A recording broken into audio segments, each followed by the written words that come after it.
ఈ వీడియో చూడండి ఒకసారి. ఎండలో వెళ్తే హెడేక్ వస్తుంది అంటారు. తినడం లేట్ అయితే హెడేక్ వస్తుంది, వాటర్ సరిగా తాగకపోతే హెడేక్ వస్తుంది, కొన్ని స్మెల్స్కి హెడేక్ వస్తుంది, పోనీటైల్ టైట్గా కట్టుకున్నప్పుడు హెడేక్ వస్తుంది, హెడ్ బాత్ చేసినప్పుడు హెడేక్ వస్తుంది. మనం అందరం రోజు ఎండలో వెళ్తాము, సౌండ్స్ వింటూ ఉంటాము, స్మెల్స్ వస్తూ ఉంటాయి. అలానే అందరికీ హెడేక్ రావాలి కదా. ఓన్లీ మైగ్రేన్ ఉన్న వాళ్ళకి ఎందుకు అలాంటి హెడేక్ ట్రిగర్ అవుతుంది? దానికి ఉన్న ఎక్స్ప్లెనేషన్ ఏంటో తెలుసా? మైగ్రేన్ బ్రెయిన్స్ అనేవి ఇలాంటి సింపుల్ థింగ్స్కి కూడా ఓవర్గా రియాక్ట్ అవుతాయి. ఫర్ ఎగ్జాంపుల్, ఒక ఫైర్ అలారం తీసుకోండి.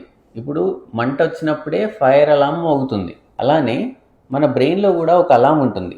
ఆ అలారం అనేది పెద్ద స్టిమ్యులైకి రెస్పాండ్ అవ్వాలి. ఈ చిన్న వాటికి ఏదైతే light, sound, ponytail, journey, head bath లేదా స్పెక్స్, హెల్మెట్, దీనికి కూడా ఆ అలారం అనేది ట్రిగర్ అయ్యి అది హెడేక్ కింద కన్వర్ట్ అవుతుంది. సో మైగ్రేన్ బ్రెయిన్స్లో ఈ అలారం అనేది చాలా సెన్సిటివ్గా ఉంటుంది.